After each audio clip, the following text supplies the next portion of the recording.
Text him to go get it. Who to go get it? Marion. Just text him. The Well, I oath. could have got it. He can go Okay, get we're it. gonna call the meeting to order. We are live on YouTube, and if we could get Alderman Mike Lott to lead us in the prayer and the pledge.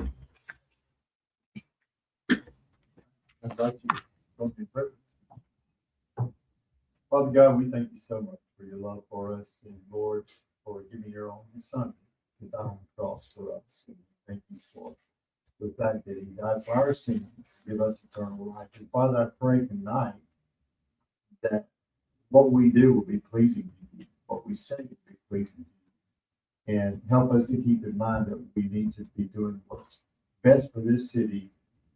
Lord, help us as the aldermen that are elected to represent the city, that we do it with the minds of the people, and the hearts of the people on our mind, but also, Lord, help us to look to you for our guidance. In Jesus' name.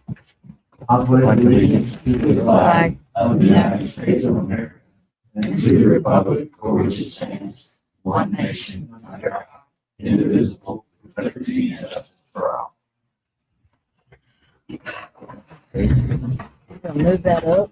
Gonna move that up. We got a million things on the agenda. Alrighty, we've got all the aldermen here, along with Melissa Martin, our clerk, and our attorney, Rocky Eaton. We have done the invocation, pledge allegiance. Is there a motion that we adopt the agenda with the additions that Melissa has handed out? Motion. Is there a second? Second. All in favor? Aye.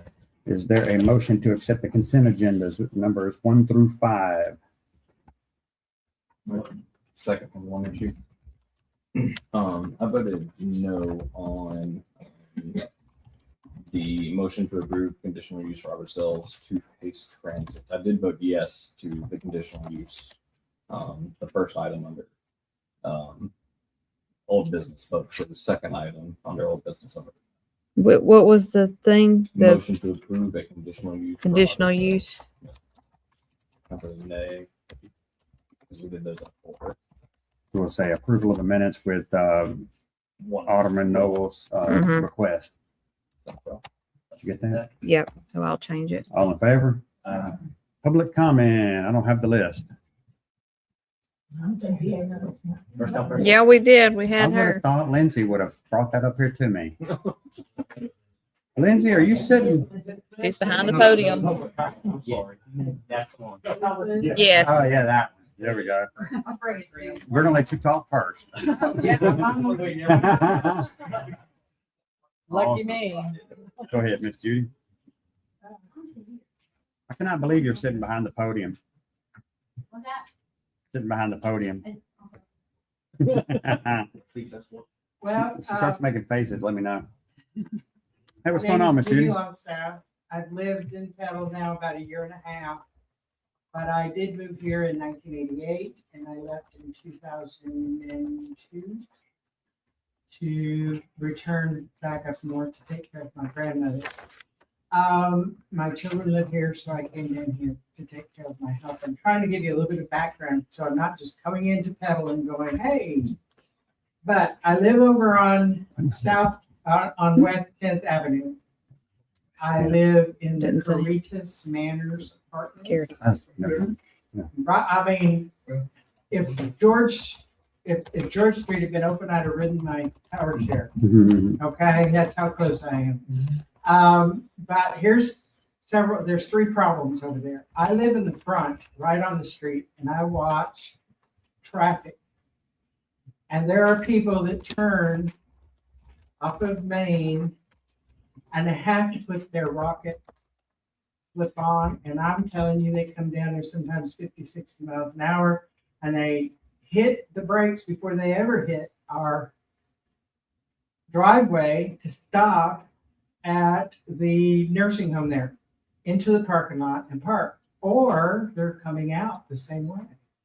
That speed limit, I believe, is 30 or 25. And there are so many people, so many times a day that go so fast. And there is no way of slowing them down. There are children that live on that street. I watched the school buses do that. Mhm. They drive like they are on a mission. I understand they got their route, but they are on a mission. And all these people coming and going are driving like crazy. I don't know what to do about it other than put speed bumps in and post a policeman there. He'd get his quota within a week. I'm telling you. Now, for the folks watching on YouTube, there is no such thing as quotas. Okay, sorry about that. But you understand. No, I what got I'm that. I saying? know what you're saying, yeah. It's ridiculous. Shooting fish in a barrel Of how sometimes. fast people go. And so part of what I've come to talk to you about is that we need to have some way to slow these people down. Because also my friends and I, we ride our power chairs, power scooters, whatever. We may go over to the Family Dollar store. We may, now that we're going to have this beautiful sidewalk that's supposed to go all the way up to the sports center, we're afraid to get out on the road because we don't know who's going to hit us. We did have a gentleman about a year ago that was hit in a wheelchair, and it threw him across the road and threw his wheelchair the other direction.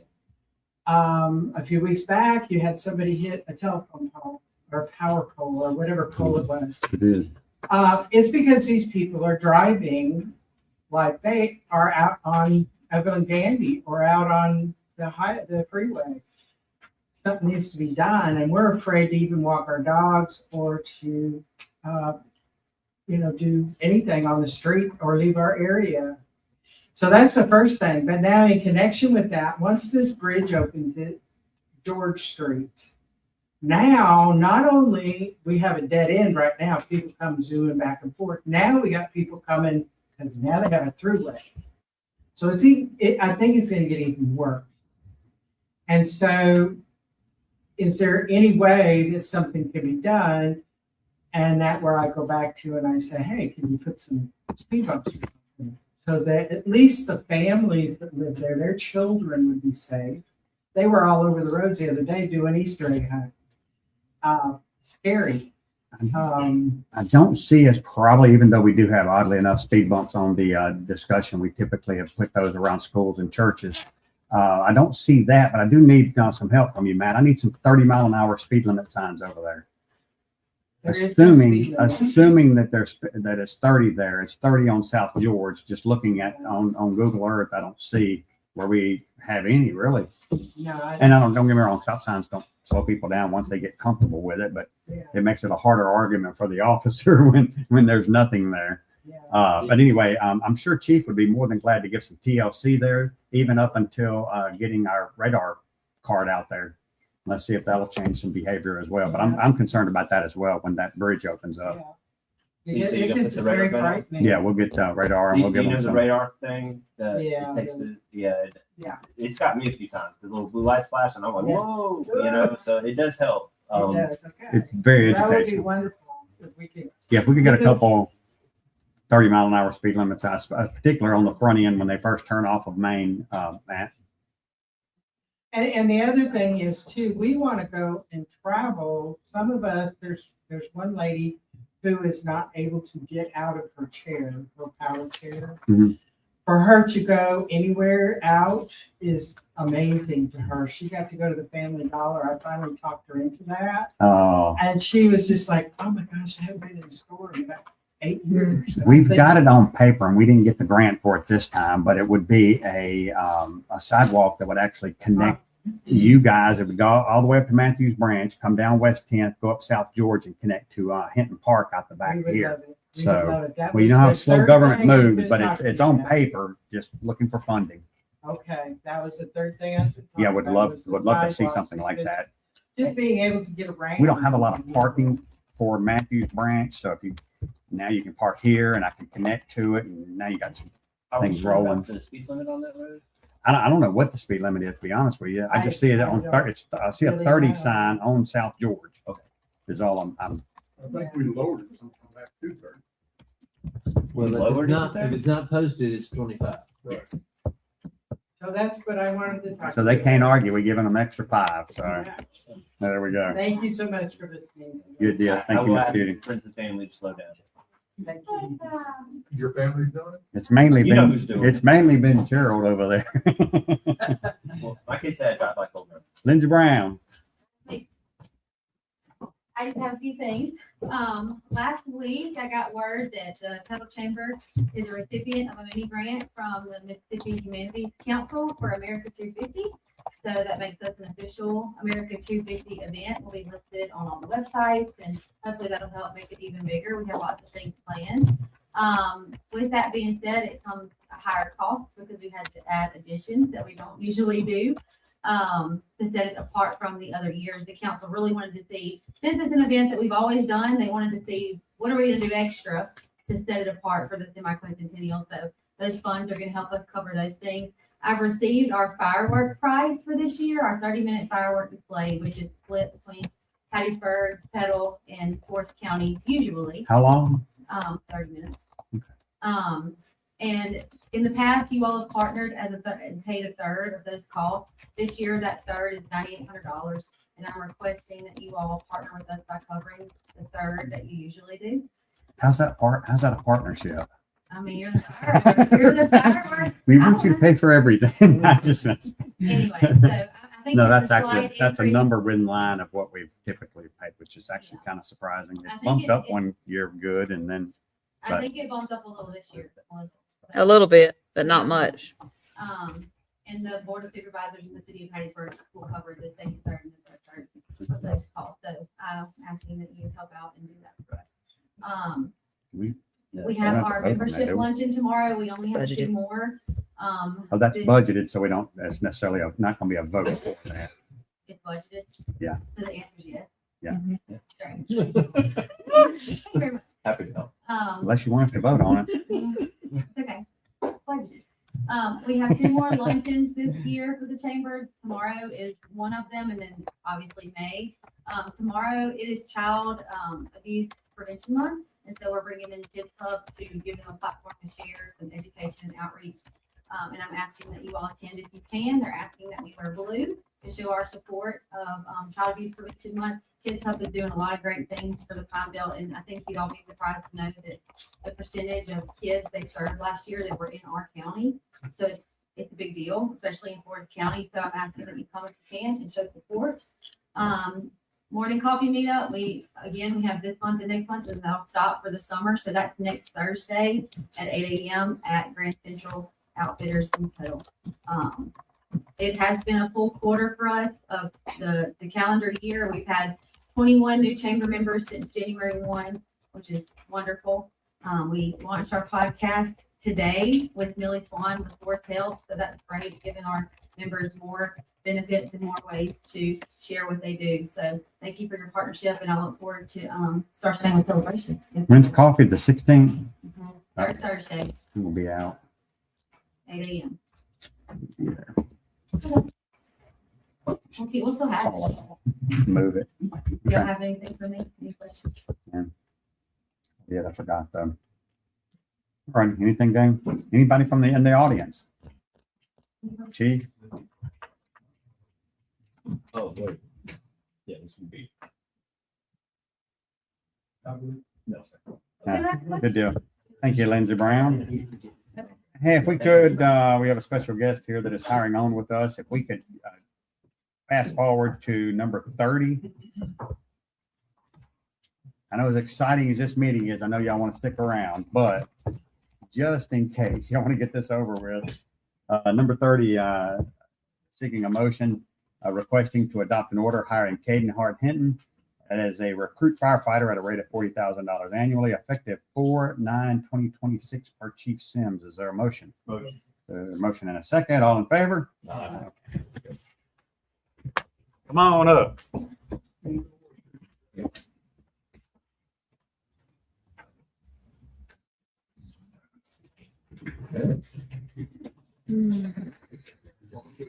Yeah, right. He's gonna get you to face that camera and stand right here for a picture. Neighbors right there.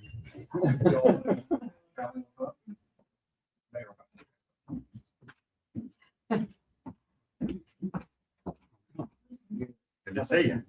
I should, I should be able to remember this by now, huh?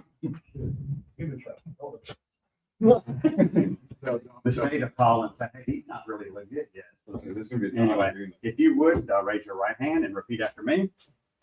I, Caden Hart Hinton, I, Caden Hart Hinton, do solemnly swear do solemnly swear that I will faithfully support that I will faithfully support the Constitution of the United States the Constitution of the United States and the Constitution and the Constitution of the state of Mississippi, of the state of Mississippi, and obey the laws thereof, and obey the laws thereof, that I am not disqualified that I am not disqualified from holding the office from holding the office of firefighter, of firefighter, that I will faithfully discharge that I will faithfully discharge the duties of the office the duties of the office upon which I am about to enter. upon which I am about to enter. So help me God. So help me God.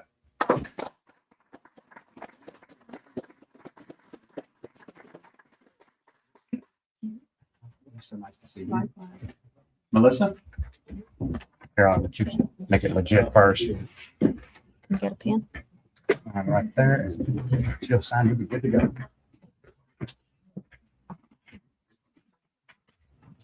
Thank you. Thank you. Did Marion get your, you got his paperwork? Okay, Will's got it. Welcome aboard, sir. Thank you. If you would, introduce the rest of the family, if you would. Y'all not getting out that easy. Twin brother, he has another brother, his younger brother, Jacob. I'm Q, his mom is his girl. Awesome. Well, nice to have you guys here. Anytime y'all want to, y'all are welcome. Hey, the twin can sign up too. He knows that, right? Thank you all so much. Yeah, Freddie. All righty, back to proclamations and resolutions. Number 6, request to adopt a resolution canceling the resolution abandoning a portion of the right-of-way on Parkway Lane per A Heath. Is there a motion? Is there a second? For discussion, can you just explain this?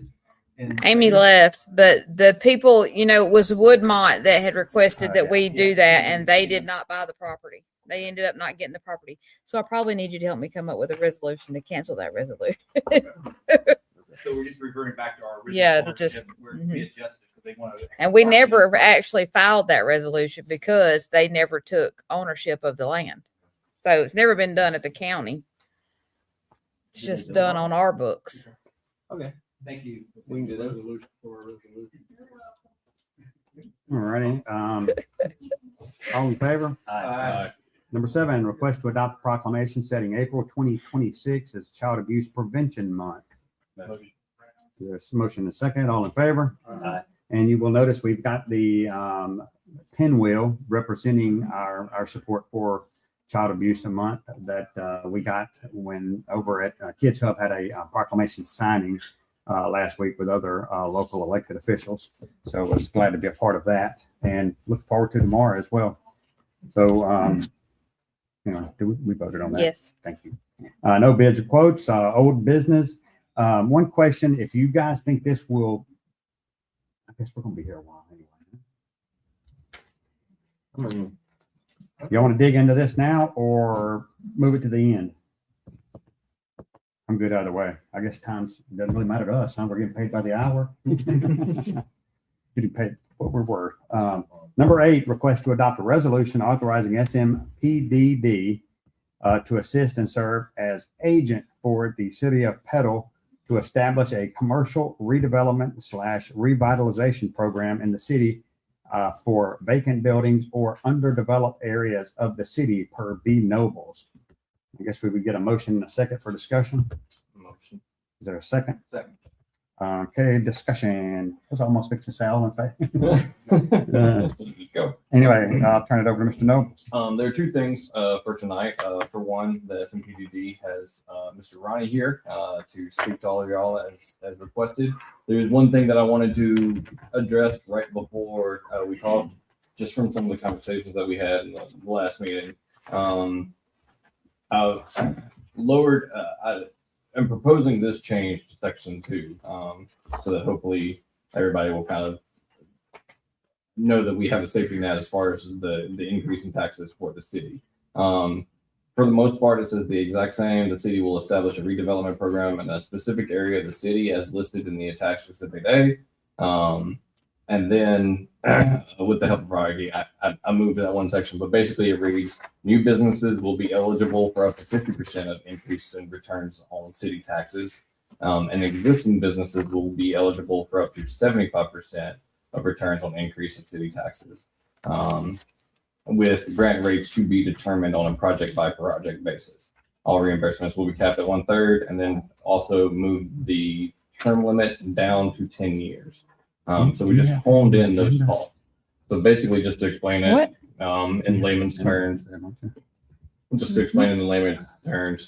change that was made is new businesses that are coming in here that don't have a presence. The increase in their taxes will be eligible for up to 50%, but we still decide on a project by project basis. We're just saying that we're never going to go over 50% for new businesses. Just a sales tax though, right? Yes. City sales tax. So you lowered it. Increased on sales tax, lowered it a bit.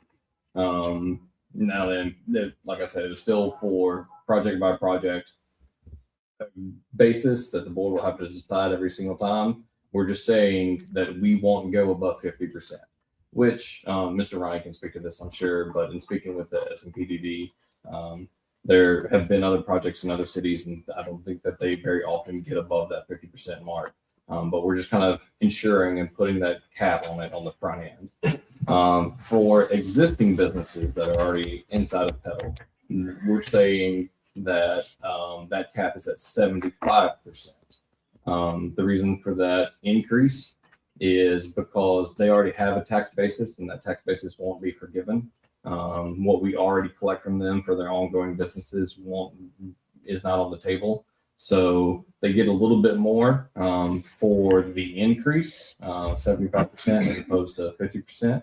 But we still collect what was already coming into us. So we still get some off of that, and we're still incentivizing redevelopment, and we're kind of favoring our currently existing businesses there by saying, hey, we want to make sure that this program is effective for y'all as well.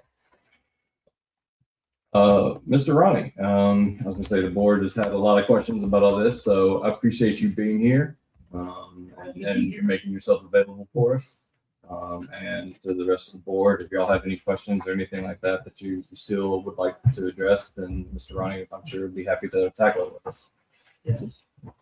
One question, what was the length of time for this? 10 years. 10 years. Is what is proposed. Is there a minimum requirement of investment? When I come in and spend $25,000 and now do I ever get reimbursed more than I put into it? No. Okay. It is up for 1/3 of the redevelopment cost. So if you Okay. put in $100,000, you get about 33. Yes. You put in 100, you get a 33,000 back. Yes. The most you could get back. Yes. Okay. And if you don't recover it within the maximum of that 10 years, and once again, that's the project by project basis level you, then the time runs out on it. Is there, from the time of approval, when the board sounds off on, is there a date to open? Is there a deadline? Because we got to talk about something earlier. We got to talk about a deal later on tonight about where some benefit was given and they just kind of sat on it and went on and did other things and then finally have come back to this. And not necessarily talking about you guys, but it could be some other entity that could say, hey, let's go ahead and tap into this. And then 7 years later, they say, oh, yeah, we want to take advantage of this now. So is there a limit on that or a deadline, so to speak? Well, Like when I hand you the sheet of paper, you need to be open in 18 months, like for a new business, I'm sure. right. Yeah. That would actually be something that the city and the developer would decide. Okay, so that's a case by case. We don't get involved with that. That's Okay. at the city's discretion to say, okay, we're going to do this program for you, Mr. Developer, but we want this thing renovated, improved in 18 months, whatever that may be. And as far as when the tax reimbursement starts to the developer, once the business moves in, let's say it's a grocery store. Developer renovates the weird. building, And the grocery stores wants to move in there and start operating. Okay, grocery store gets in there. Of course, grocery stores generate 7% sales tax to the state of Mississippi. So that grocery store has to be in there operating for a full year cycle before the first year's reimbursement takes place with the developer. They get one check a year as opposed to not every month. Correct, Okay. one check a year, and that's based on the sales tax returns from the state of Mississippi for that business. And SMPDD works closely with whoever's designated that city of Petal to handle that kind of thing. As far as we calculate the percentages based on the sales tax revenue that the state report. And of course, as you guys probably know, 7% sales tax, 18.5% of that comes from the state of Mississippi back to you guys. So that 18.5% that you get is based on what, if you do a 50% reimbursement, then you're giving 50% of that 18.5 back to that developer. And it's spread out over 10 years on a yearly basis. As a matter of function, how do we get ours every month? So is it going to be 50% every month? Or how does that So work? we're going to calculate it on a full year's basis. So we. So take you all the collect, you would monthly collect reports. all of this entity's taxes, right? No, So the we tax would money collect comes it. To the city of Petal, like it Oh, always okay. does. So the city would have to cut a check at the end of the And At year. that 1 year mark, when it's time to Okay. calculate that. I was just wondering how the reimburse entity got developer, its money. That's when SMPDD as fiduciary works with the city to say, okay, let's look at these sales tax by the month equals up to be Okay. so many sales tax a year. And then the SMPD does a calculation based on 50%, whatever the city decides to reimburse the developer. And all those numbers are verified and, with the city. And tell us again how SMPDD gets paid in all of this. So Mayor just talked about, well, we would be cutting a check, once a year. Where do you get your cut in all of that?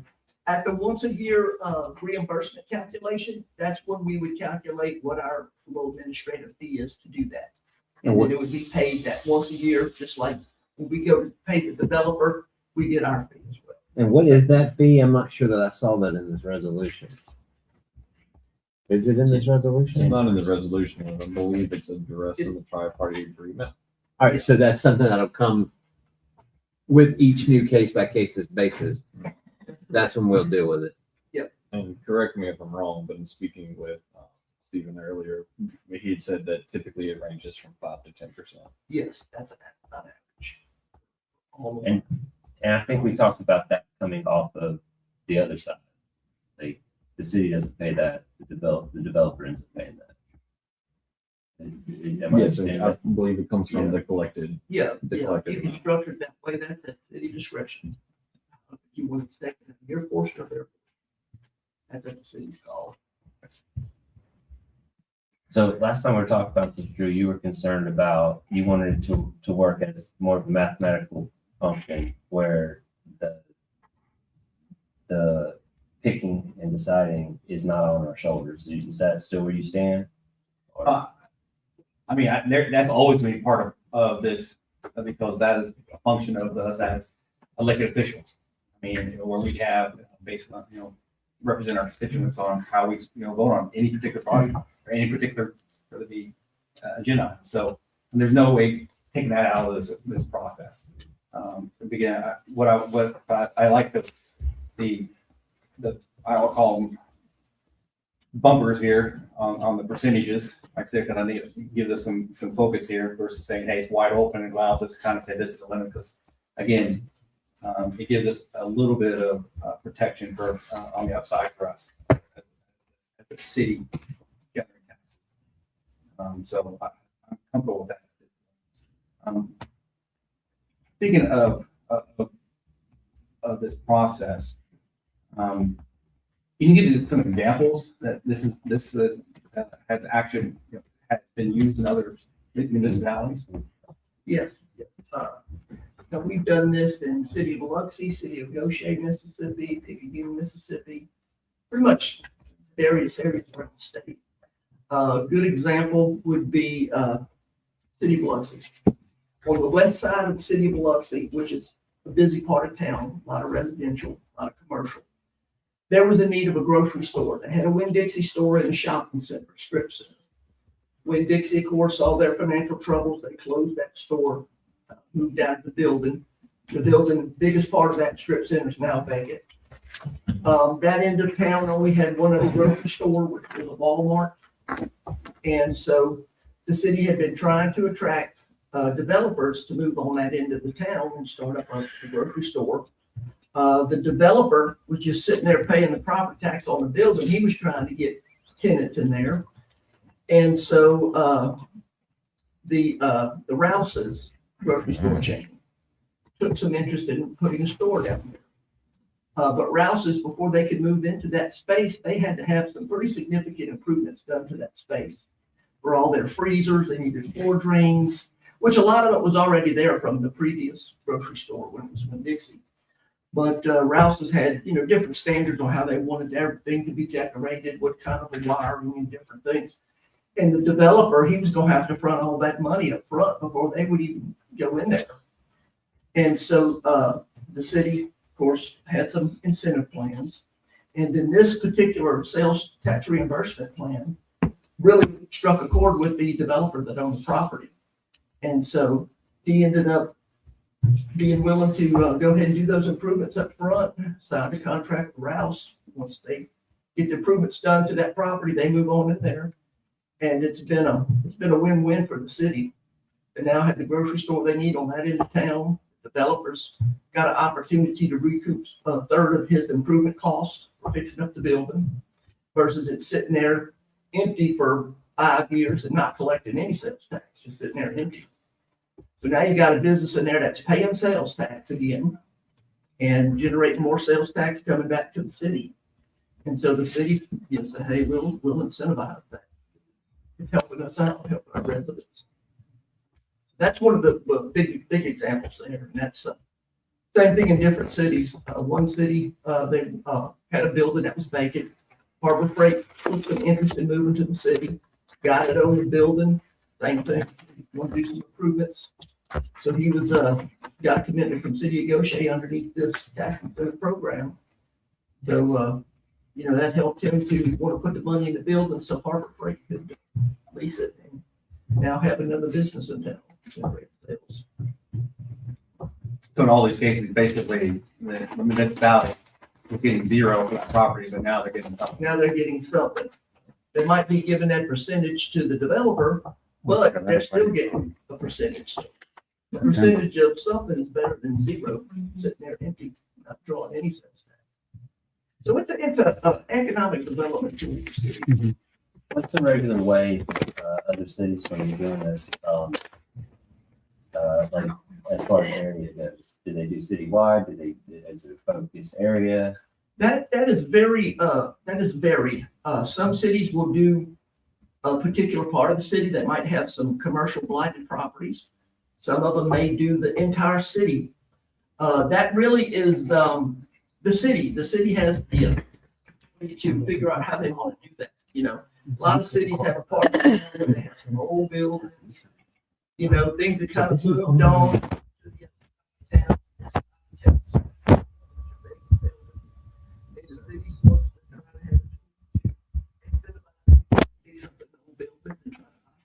Bring some life back to that blighted area. So it's a blighted area type program, but it's anywhere in your city you want to do it. You have you set those parameters. The city, you know, some people say, okay, we're only going to do it in this particular geographic area, this particular, or you can do it the whole city. It just depends. That's totally at the city's discretion. Let me ask another question. Since you worked this program for SPS in PDD, what's some negatives to it?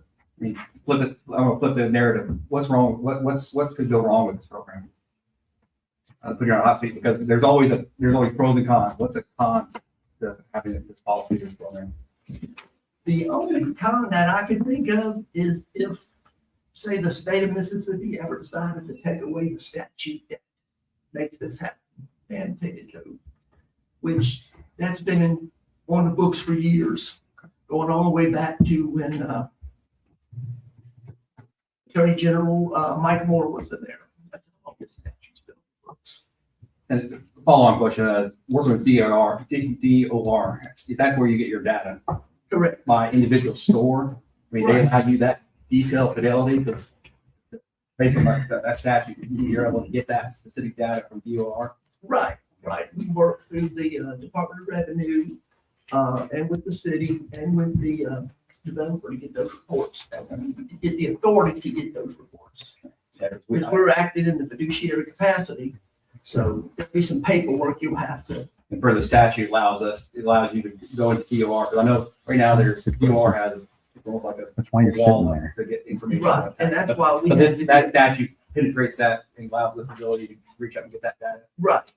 Of course, there's paperwork that city I- attorney would. I would say this too, because another good question is going to be, and I hate to interrupt, but would be the idea of, and we've seen this on the federal level where certain types of businesses, I won't go any deeper than that, it starts going through family members and they keep the dream alive, so to speak. So the idea would be if the city's deciding and 7 or 10 years from now, whoever, not just y'all, pointing at y'all can trust whoever says, I'm retiring and my son's going to take over, or my cousin, he's changing the name, and we're going to start a whole new concept. I think that's where the board would come in and say, okay, well, we see what you're doing. Now you just had one bite at this apple. True? Yeah, that would be Okay. something the city could set the parameters, and say, okay. if the That would be, I business guess, changes a hands- better idea than just saying, hey, this is it. If you qualify, you get it, because they can. Right. How many cousins do you have? Every 10 years, you could have just change the sign and they keep getting it. And of course, too. Of course, I guess they have to put the money in the business. That would be one of it, Do a but still. 10-year plan for a grocery store. Let's say the grocery store gets in there, the economy goes bad, the grocery store only survives for 5 years. And after 5 years of paying tax reimbursement, there's no more. It would be tax at the reimbursement. board's purview to kill this program at any time, is right? That's Okay. correct. The city has. And just say total something discretion. happened and man, this place caught on fire and we said, guys, we don't really need something like this right now.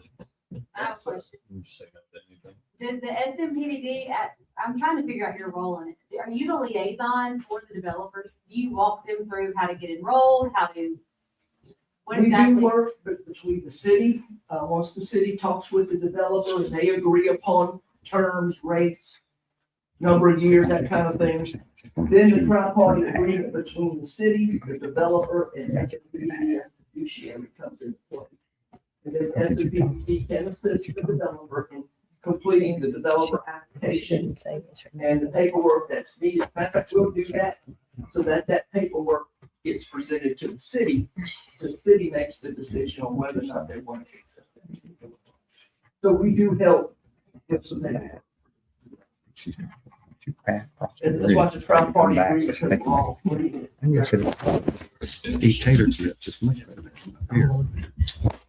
And you work with the ADP and helping market this capacity that we would, or this program for this area. 'Cause like I said, we have vacant land, or distressed properties, distressed houses sometimes. But, Intel, do you work with ADP on helping market this? If we're not just Petal, but for the region, or is there a tie-in you have with ADP to help? Because we work with ADP as our top cover advertising parcels in our city. How do you have a latch up with that, with them? At this point, we haven't really done much. It's primarily we've been approaching the city and municipalities to present this program. I get it. To see if you buy it, because you're gonna be the ones making the decision. Kind of want to send what developers. I think it's more, I guess, follow up. What's Lynn doing right Once if it's approved and it's a program we have established, it's really the execution of that. Like I said, we're limited on our capacity of, now? staff Put it up team there and all and that. get another keyboard. It's like a partnership and execute this, like I see the chamber, but again, when they're advocating, why would you come to Petal? We actually have the CBD, that helps us on You could property certainly taxes, use so some stuff, a marketing tool, say, hey, we've got great tax incentives. because otherwise it turns into, where is it on your website? And then no one sees it, and it dies because we get overlooked. The whole idea is to be productive to get people to come to Petal, because our tax revenue has been down the last 3 years. For us, that's, but right now, is that something you guys are building the program and that marketing. Right, marketing on the program will definitely be ramped up and increased. That you get some clients on the program, it's working good. Testimonials. Yeah. Yeah, marketing, will definitely increase. Like I said, if this catches on one word of mouth spread, hear about, bills and check it out, see if we can, do something. One question I've got. So does this, the incentive, the return, does that go to the building owner / developer, or does it go to the business owner? It goes to the developer of the building. Say in the grocery store case, the developer that owned the strip center, he put his money into it to fix it up for the grocery store. He gets that tax. He put all the upfront money. So really, are we attempting to attract businesses or developers? It's the same. I think it It's the same. It allows me to develop into a nice enough way that I can get this person, just like Rouse's they got their stipulations. Either the developer can say, well, I just can't afford that, or hold up the program. I can afford you to put what you need in there. So it's the same. The developer, you have to build it for them to come. We gotta get off of Gus next time. It was like, for example, we just gave back, or we re-annexed that land for Piedmont Woodmark for the Gandy. They were a developer that was going to build a a building or a facility with two businesses that they had, but they were church with it. This would have helped that. In that case, Piedmont Woodmark could apply for that. So that they're the owners and developers of the land the building itself. But this is only, I see zero negative for Petal. This is only what comes from where it is now, nothing. In an existing business, it's only what is higher than your basis. That's just because you found out you're getting a check. Yes. There is no negatives whatsoever. Nothing wrong with this. Yes. Let's vote. Okay. Yeah, I guess and I don't disagree. It was just the question brought up. My thought process for a while has really been more on, because it's the business that's generating the sales tax that is creating the awarded incentive to the developer. So it's a business that's not there that is going to generate it to help the Yeah, we're guy not- get there so the business comes. And we're not always going to get it like this. Ours is as pure as you can be, because Billy would come in if this all worked out. He would come in and say, I need A, B, and C, and then you'd spend the money, and then you'd get some of it back. And the most he would get back is 1/3. He spends $100. We're going to give him $33,000. Yes. Okay. From the sales tax that we collected from that sales. Okay. That business. On the And most of the increase. of time what in we- downtown Petal, the developer is the business owner. Yeah, makes sense. That's only. You know? What they say. Yeah, I mean, I'm saying it's pure in this regard. And in some regards, it may be a single unit coming in that's going to do retail, and they just got to refurbish it. It may not be that big of a deal to them, because they may put $25,000 into it and be able to rock on. And budget, like I mean, I think on the revenue side, well, if we get Probably all- will because have we'd have to to. cut a check from what he's saying at some point. Yeah, you'd have to do an in and an out, Finish it out the way we is. which would be tough because you're guesstimating Way out too. Some top quality. the first year, pretend you're not getting it. And I think that's just plus. And if it increases, we can say, okay, that's a fake number, guys. We don't, It'd be a fake number, Yeah. yeah. I mean, it could be an increase. We'd get some of it. So, I have two questions. I want to follow up first on the question that Alderman Bolton was asked. Because I want to understand existing business. And I don't have one, but if a business owner out there has a business that he's renting the property from someone who owns the property, that existing business owner is the one who's making that business work and making things happen there. The other person's just collecting a check for, rental fees and stuff. So who's on the existing business, who is eligible for the tax return? And the existing business is always the owner, the landlord, so to speak.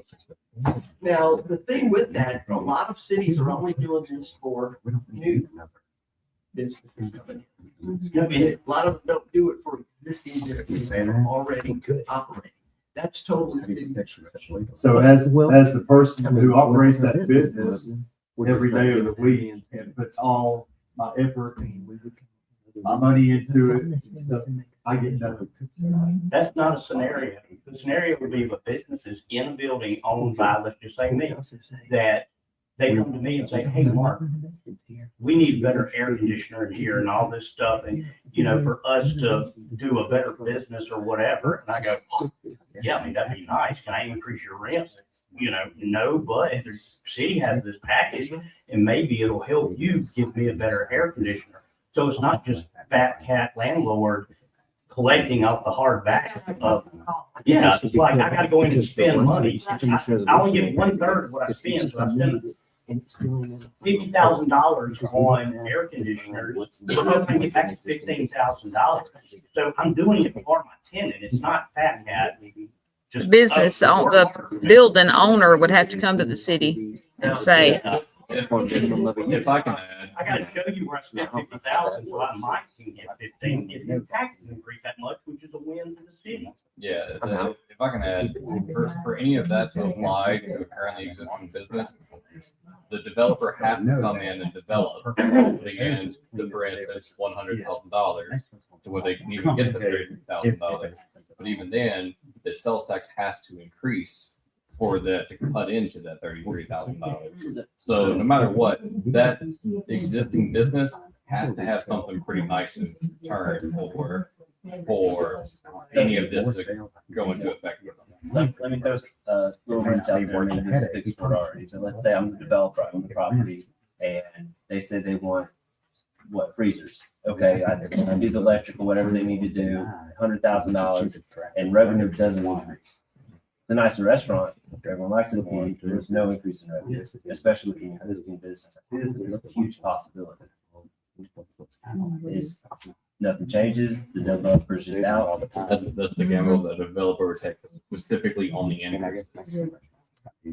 Never lose existing sales revenue from this, from it falls. Yeah, so we're protected, but the developer is risky. It's all upside. I mean. So it's a definite benefit for a new business owner to gamble for an existing. And that's part of the reason why for Well, I will existing say that like businesses, that. it's 75% instead of 50 is because they already have an established base rate. Now then, in your example, saying for instance, they're adding freezers and things like that, presumably it means they're adding a feature to the business. So hopefully they're adding clientele. So I was like, when I read everything you gave me, this is how my mind works. So I was gonna be a new business, but instead I'm gonna set up a little table and chairs in the back, and get my business started. I'm legal. I made my first sale, and I have that 75% on the game. Hey, you bring up a good point. And so I told him this a while ago, and I don't think that this resolution is ready to go today. Because, you know, Blake I kind can of game it. edited, well, Blake is, yeah, Blake kind of edited on the fly, and I kind of helped him edit it. Thanks, But then Angel. what I realized was, we don't have a definition of what's a new and existing business. And the reason that matters is because of what you just pointed out. So I can't game it. You gonna stop me? Well, Yeah, Okay. I've already stopped. an easy retort to that is existing business, define an existing business, a business that's had a existing pedal business license for 3 years or more. Yes, that's exactly right. And that's kind of what I submitted for earlier, but, I mean, that's an easy way to address that. Yes. Definition existing. Oh, for sure. That would address it, but it's not ready tonight. We don't have that language ready to go. That starts to address it. Now again, we have if we see a gaming situation, a schemer that comes up here and says, I'm gonna take this You just out. don't approve the agreement. Yeah, we should have the foresight and ability to think through critically. You know what? For Rickson, you're trying to game the system. No, we're not gonna take it in the short for the taxpayer. No go. Come back. No, that's our analytical critical decision. Huh? My second question is this. Just push it off one more time. This says you're not. eligible up to 50, eligible up to 75. And there needs to be more. When is that determined? How much, Sure. what percentage they'll be receiving? Yeah, Yeah, but you know, two definitions. Eligible I walk up in to here thinking it didn't 50. have the votes now. Is that a Mhm. eligible, Walk in here thinking. is that an amount that will be decided at the time, or is it all gonna be either? But hey, 2 weeks from now, who knows? Or nothing, 75. Yeah, That would be, at the city's discretion as to what percentage they want to rebate particular business. Some cities will say, okay, this end of town's really blinded, we want to try to get this up, so we're gonna offer 50%. Over here, it's not so bad, we might do 30%. It's just parameters that the city establishes. You have total control over what the rebate percentage will be. 50 and 75 is kind of a basis kind of thing. But some do 25, some do 30, 50. It just depends on the municipality and what they want to do with. It's basically your program. You set all the parameters. We just help monitor it, work with the city, work with the developers to see if they qualify for your parameters that you establish for the city of Petaluma. So how do you handle competitors? We've got a new business in here or one that's been here a relatively short time, and they have a lot of growth in the future versus somebody who's been here 10, 15, 25, 30 years. They're been doing the same thing, and this doesn't help them at all, yet their competitors are getting extra help. Like, how do we handle that? Is this something you come across? Is this? If they want to make improvements to their building, they will most certainly get 75% more than our 50, if that's what y'all decide. The thing is, though, an existing business, we usually can project our income out a year or two, and it usually plateaus after a decade. There's no surprises there. So this does not help that business. And most businesses in Petaluma actually fit that existing businesses. They'll have an increase in their sales, which correlates with an increase in sales tax each year. Mhm. You're right, it would be beneficial for that kind of type of. Yeah, so what I'm asking is if that is, and that's my opinion, is that a large portion of businesses in Petaluma probably fit that model right now.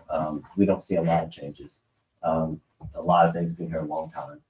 And I would be willing to bet if I sit down that's on a scenario well over. And their competitors have this available to them. Is that just capitalism? Deal with it? Well, the city could at its discretion make a decision, say, okay, we have these existing businesses. They've got stagnant sales for 5 years in a row, they're not growing or anything. Do we want to give them tax rebate incentive or not? And if we do. It wouldn't help them though if they have no growth. Like I'm willing to bet Walmart's flatline. Like even if we said sure, let's give them the max, it's still zero. You know, and No real increase. yeah. So I have a feeling there's a lot of businesses that would feel rather jaded about their competition getting the And leg that's up. why a lot of the cities that we work with that do this, they focus the program on blighted vacant areas. Mhm. You don't want to go into an established area where you got 50-year businesses who are, Mhm. you don't want to upset that part because that's been your meat and potatoes. This is more designed for areas that you're trying to improve in the city, vacant warehouse, vacant strip center. In your opinion, is more of a focused, smaller area beneficial, or is a bigger, wider area?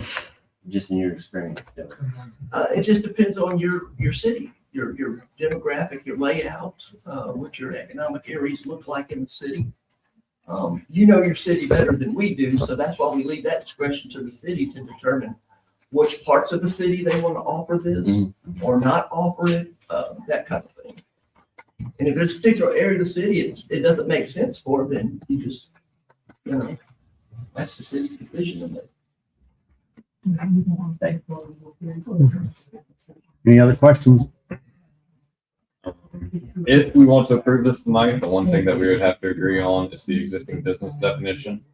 I actually think that Drew had a good argument of business that has existed within Petal for 3 years.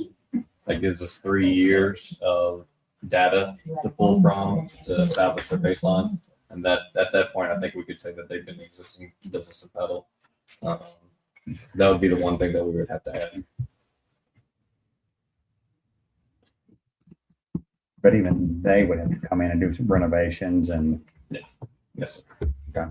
I heard you talking, the one thing that we would have is the definition thing, that existing business, the definition of existing business. Words on their language, is a business that has been in Petal for 3 years. As you said. Existing pedal business license for over, over 3 years or more. 3 years or more. So that's trackable, it's definitive. They have to pay a fee for that.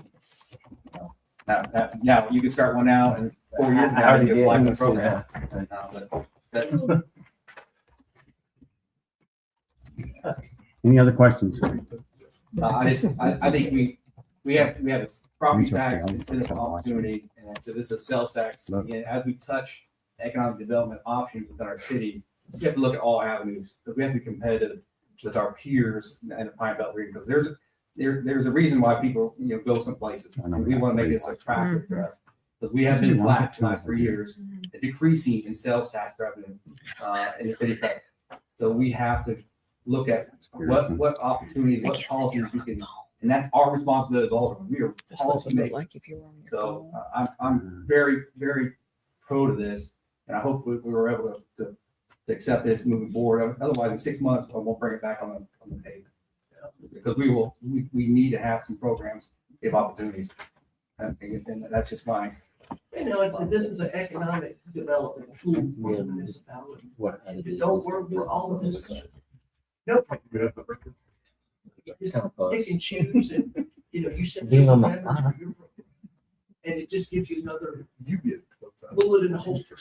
And we're wanting to be a big billboard for you on. I know you guys, was it? I'm looking at other vacant properties that we have on South Central and within the River District that we If need. they get 33%, they can get as much as 10%. Yeah. Yeah, that's all the way up to, I think a lot of people will know about it if we do it. One of the cons for me was wondering who was gonna handle the logistics and act as the liaison with the developer in the program, because I just feel like that could have some. Are you volunteering? Well, it sounds like we have that. Oh. That's why I asked that. That's That, yeah. to me, that solves that for me, because they are the liaison. Why? Everything we do is hand in hand with the city. And I'm in the position that if there's something that we can do that can positively impact our business community, our citizens, and add a little bit extra work to our plate, that we should consider doing. I feel an urgency. Mark's trying to figure out if you're for it or against it. I'm for He's like, it. wait a second, what is she I saying? Before I knew who was gonna be responsible. Okay, Lindsey Brown has the motion. Responsible for executing it and making it efficient. But it sounds like that's the whole point. I think we can run this through the chamber, can't we, for paperwork? And I'll be happy to help any way I can. Then he's gonna say it actually has to be a city official. Yeah, but yes. Melissa's good. Well, Melissa, write that down, write Lindsay's name down. No, I'll call her. All righty, I'd like to just end on, thank y'all for considering this. I'd definitely love for it. I love Petal. I love a lot about our community. One of the things that I just do believe that we need though is some increased commercial businesses. I mean, we've got a ton of fast food. We've talked about it before. But I think that our downtown area could use a little bit of help, and in part to address some of the things that Gerald has been bringing up. Our Exhibit A does limit this to our downtown area. And so, yeah. I would add as well too, I think the way we get to say, okay, this qualifies, like if another Mexican restaurant, for instance, nothing against Mexican restaurants. Well, we had one closed. But I don't know I was thinking about that empty building. If somebody comes in there, they're probably not going to get that. That's not a target market that we're looking for. Right area. Avenue? Huh? Central Avenue? For another Mexican restaurant, we're going to give them some type of tax. That building is- Yeah. Oh, yeah. I just think we would look at a Mexican restaurant and say that's probably an area where it's grocery stores. It's pretty easy. We've got two. So anyway.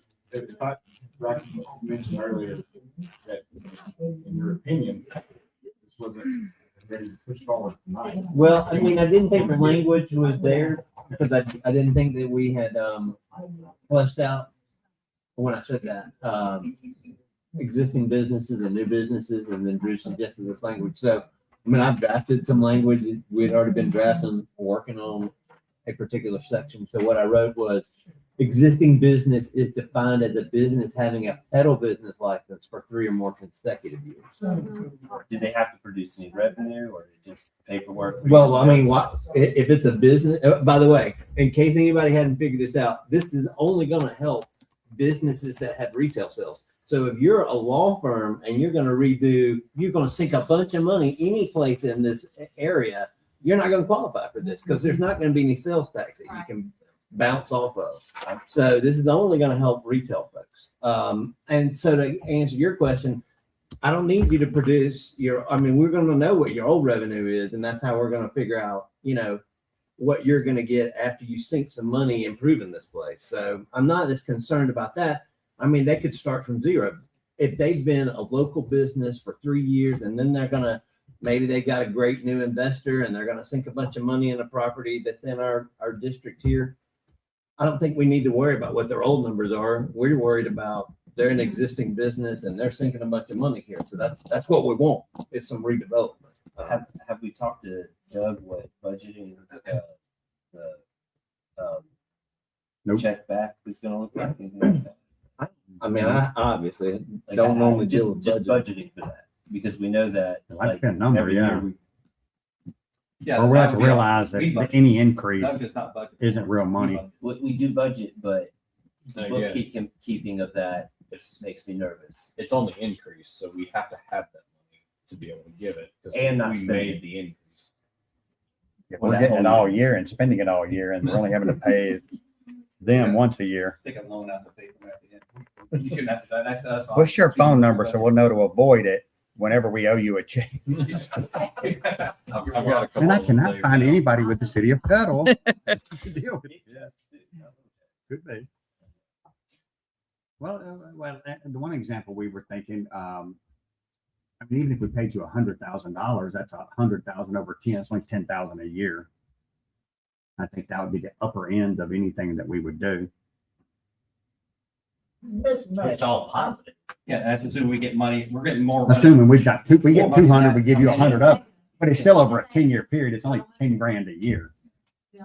Let's While say we're it getting revenue. it wouldn't be 10 grand, it'd be 3. Because it's a third of $100,000, so they're capped. Oh, it'd be less. It'd be less than that. So for us,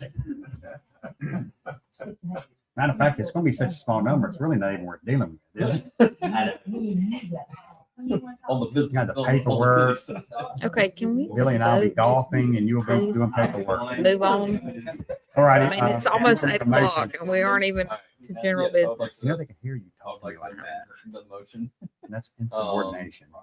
to Define an approval- existing business. approval of the resolution with the limited caps as determined and the definition of Ian, the existing business. Can we get rid of this? you got all And that? then I'll hand it to her. Yes. Will you pass this to her? That's the language in section 2 that's changing. Okay. You can send it to me if it's not. Okay. Okay, there's a motion on the floor. Is there a second? There is a second. All in favor? Aye. Any opposed? Okay, I would think the ayes have it. We beat that too. Yeah. I think we did it up front. Let's move Part on. of the agreement is y'all have to come to one of these a month. Next is moving the meetings to 10 a.m. Yeah, motion to move the meeting to 10 a.m. Huh, Drew, we're good with that, huh?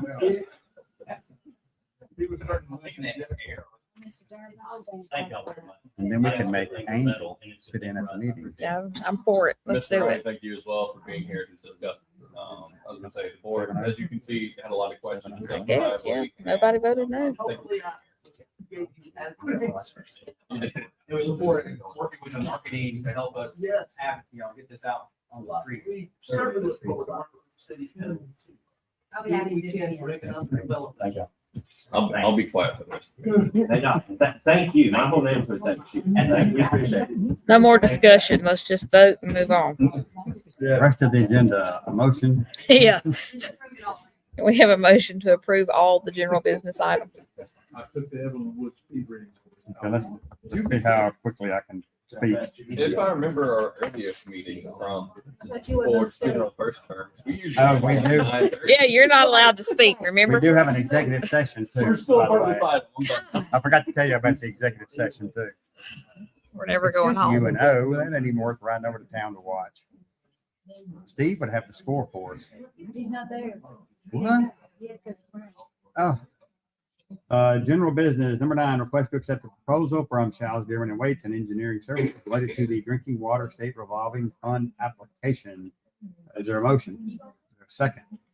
All in favor? Aye. That's some of the monies that we were talking about, for the low interest loans Move on. and the forgiveness. Move on. They know what it is. I wanted them to know. Nobody's watching. Number 10, request to add streetlights at 71 Fairview Drive and 81 Fairview Drive in the amount of $4,109.16 per Alder Lady Stringer. Is there a second? All in favor? Discussion. Aye. And our reason I say is, are there not existing lights over there? There are not.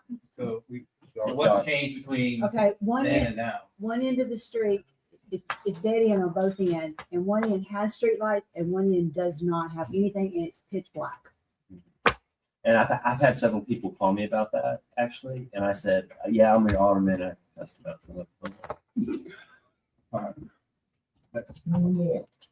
Plus we just paved that, so it makes it even faster up there, right? Hold on. Okay, got a motion, got a second. All in favor? Any opposed? Okay. Number 11, request to dispose of the following assets. You see them there. It is 3, 4, 5. Let's see. Yeah. 6 deck stops and 2 shredders. Is there a motion? Second. All in favor? Aye. Number 12, request to pay SDW invoice 27,790 in the amount of $12,104 for Matthews Branch sidewalk construction. Good, motion. Second, all in favor? Aye. Request to adjust services billed as follows due to leaks. And you see all the leaks. We've got $84, $84, $623, $182, $619.91, $63, $406, and 654 cents. Save all time, motion. The second, all in favor? Aye. Oh my gosh, how did you let them do this? Is this the car? 14, request to this is a moment of silence, folks. Request to transfer one 2008 Ford Crown Vic with that VIN number, affectionately known as the Puff, from the police department to City Hall. Per Barham has put one over on Melissa.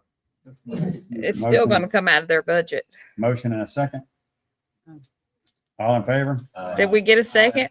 I did. Yes, it. And the reason they're putting it I'll over here put you with down us as is a I motion. don't know, maybe it's the insurance background is I always got, I guess, the hair on the back of my neck whenever somebody does city business and they take their personal car and run up to the bank.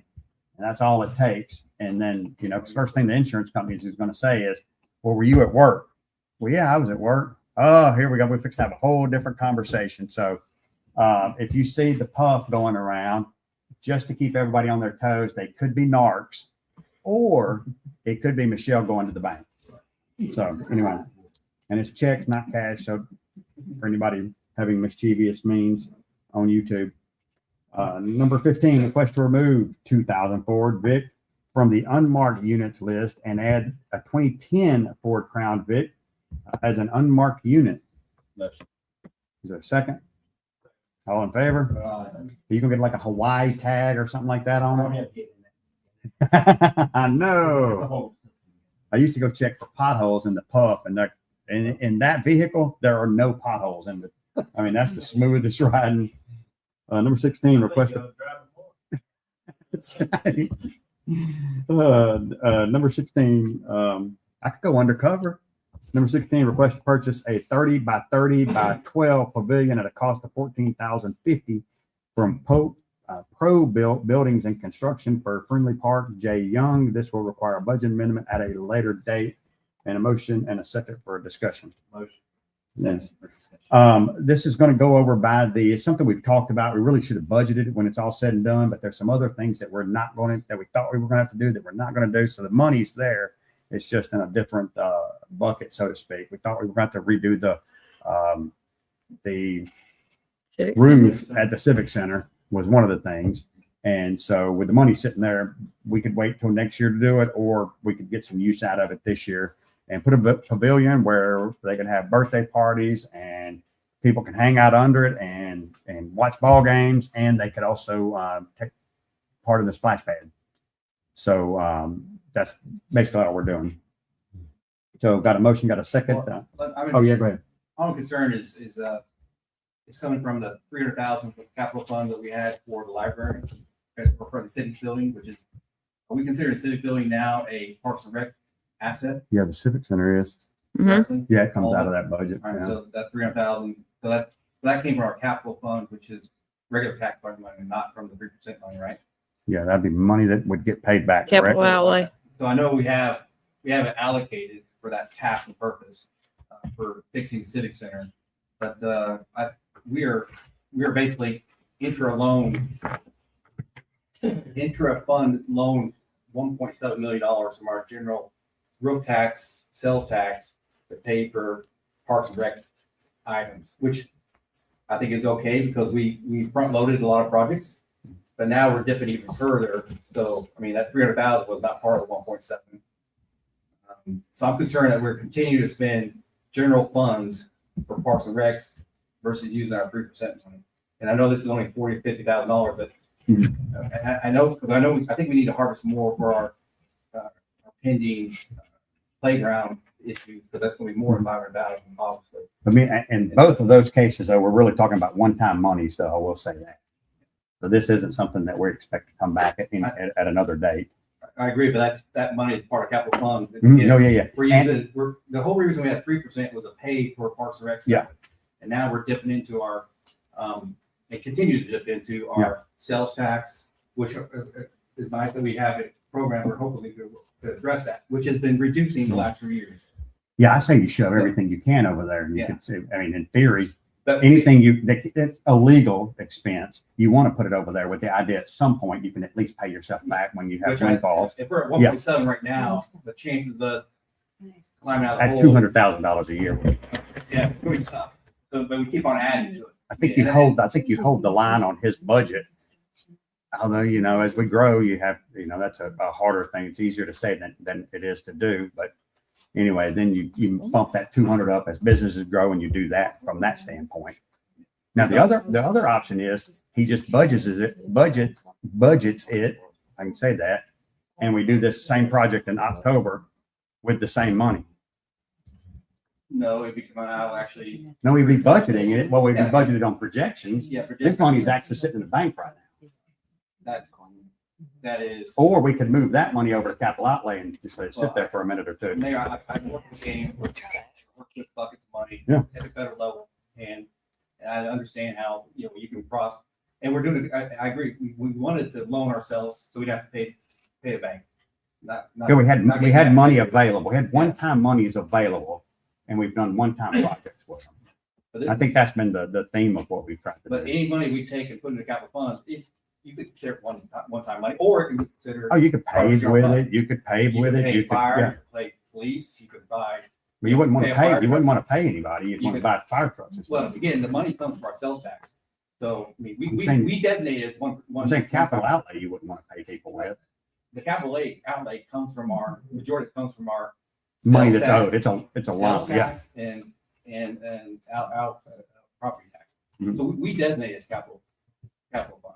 Mhm. So my only concern is we are continuing to pay or take that money from our general fund. Again, so it really goes down to, is this project worth what, spending that one-time money? Mhm. So it is designated this year for a different project. Or does it go back and we pay like, we don't have one-time fund? Reallocate it to the same project No, we have. just 6 months later. Next year we have $800,000 fire truck we have to pay, right? I can pay for it right now. Well, let's do it. I can pay for, we can pay for a majority of it. Nope. We'll know the harder numbers later. We're not gonna We get that can't truck pay till for it. We're January. spending But we're money. gonna, no, we're gonna budget it. The money will be there. And then we have the following year, we have $1 million. Have a 1.4-ish. And so again. We're this- probably going to the bank on the Hey. second one. we are continuing to, spend a lot of money on Parks and Recs, which Mm-hmm. is, I'm not saying that's a bad thing to do. But again, we have to prioritize, because again, every money we take from our general funds is also money that we can't use for our fire and police, Mhm. and equipment and other Equipment, infrastructure. not people. Well, it's based on our budget. Or you wouldn't want to. Some people do that. You use one-time monies for extending multiple talking about year using one-time. expenses, so we It's don't want only to do one-time- that. Mayor, it's only one-time money if we designate one-time money from ourselves. It's not coming back. This amount of money right here is not, we're not gonna get $50,000 in revenue for this or any other project. We can't count on it. This is from the PD coming under budget, Josh coming under, anybody coming under budget or coming under revenue expectation. Well, then let's wait. So I don't think Let's it's, see I don't if think Greg it's, said I money don't, comes I out. don't think it's, I don't think it's fun money, but we usually try to budget our revenue side of this lower because we don't want to get caught with our, And we are getting caught, because right now, the last 3 years, our revenue's gone down. I know we're at 300K per month. no, we're not. We're still in a good spot financially. Our revenue's gone down. We're growing. It's more even than it was, but for you to say the sky's falling and we're not handling the money correct, I'm that's I'm far looking at from what's taking policy, place right now. Fiscal, I don't want, I can't call myself a fiscal conservative if we basically keep on spending We just money. did a tax benefit for somebody, so that's kind of out the door anyway. That is actually paying ourselves forward. But we want to build this forward. Because these are two projects, and so the question is, they weren't anticipated, they weren't budgeted. I mean, that's about planning ahead. I mean. Should have been, yeah. True. So, and the second one is for what? Is that a want or a need for this next project, which is a. Batting cage. So, well, that depends on who you ask. You ask baseball people, it's more of a need than a want. Because you get down there, you're basically, two teams is only able to use the field when you have about 8 players. Or 4 teams to be able to use that cages versus you should be able to use 8. And that should have been planned a long time ago. But it helps for the tournament, but yes. For our general, that's. The league uses it every day.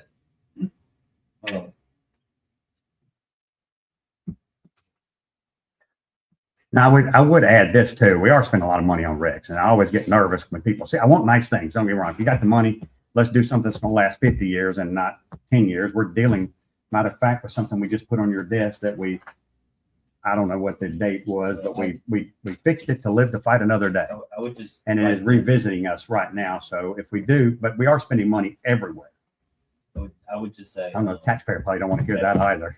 And But we're I'm paving, so there's good things and water projects and sewer projects. So it's not just red.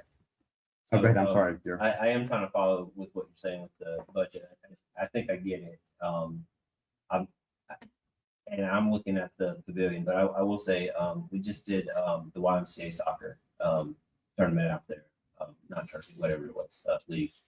And, I get to talk to a lot of parents who are out there with younger children and actually enjoy the property. And, I don't do baseball, but we usually wander over that way because there is baseball happening and talk to people we know and that kind of thing. And, just to kind of sidestep where the money comes from, I will say that this would be really, really appreciated by a lot of people who are actually using that area, for what that's worth. The pavilion out there would be very nice. And it's a very nice complex already. Maybe this, I think that this is also like the way to get lights out that way. There needs to be some lights out there. There's no power to this building. So, not at this point, but Plus, kind of like the first step in that direction, I would say, just to kind of like, we spent a lot of, this is what I'm trying to say. We spent a lot of money on that park and it's really nice, but it's not quite finished in my opinion. I just kind of throw that. Well, I think it can be approved a lot of minor projects. That's not me. I'm focused on let's keeping the plots clean, money wise. And again, you can pull it forward, but again, you look historically, and Mayor, we need to look at our inflation, what what the economy has grown and what the city has grown. First, from 2016, 2000, basically 2023, we were above the growth for the economy. From 2003, we were about half of the national growth. So we are not, something's different now. So you look at national economy, again, national economy though 2.4%, we're not growing that here in the last 3 years. So that's why we say we need to look at where our money's coming from, our sales tax, our property tax, and realize we have to look at that and say, is that used for basically fire, police, basic infrastructure, or do we spend it? Do we Are you spend just looking at sales tax? no property tax? Do we look For at property tax, we were up like $900,000 this year. growth wise for property taxes, but so sales tax is the natural, what we talk about growing economy. That's what we're focused on for our monthly sales and monthly taxes. So, and I'm really not trying to give you a hard time, I'm trying to understand. What would you like? Well, I'm not supportive of either one of these projects, coming from our general fund. I know the mayor's saying it's one-time money because it's coming with $300,000 that we allocate specifically for the civic center. And now we're going to redirect it to another project. And if you guys deem that's just as important, then I mean that's your. I think we would thought about painting and having a redo, and we just never really wrapped our arms around it with all the other stuff we're going on for the money over there. And we did think we were having some air conditioning problems and a roof, and those were going to be some ugly numbers. But the roof's good right now. At some point in the next 5 years. But obviously, we want to squeeze as much as we can too. We're always one hailstorm away from having to replace it, whether we want to or not. I just, Okay. I respect. No, I respect the money. Well, that's if his revenue doesn't grow enough to be able to just use the money that he's already grown, like that he brings in by the time we do an amendment. Well, it'll have to be an amendment regardless because he doesn't have it in the right line item. I imagine he wants to approve it today, so he can let the contract. We have to pay a contractor here in the next couple of weeks. So the money's going to come from somewhere. Yeah.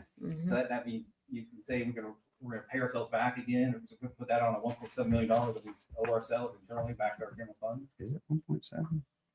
I sent that spreadsheet out. I don't know what it is. 1.7 doesn't include the $300,000 for the civic center or the $500,000 is going toward the playground. So I mean, in theory, in the old days, we would have never had.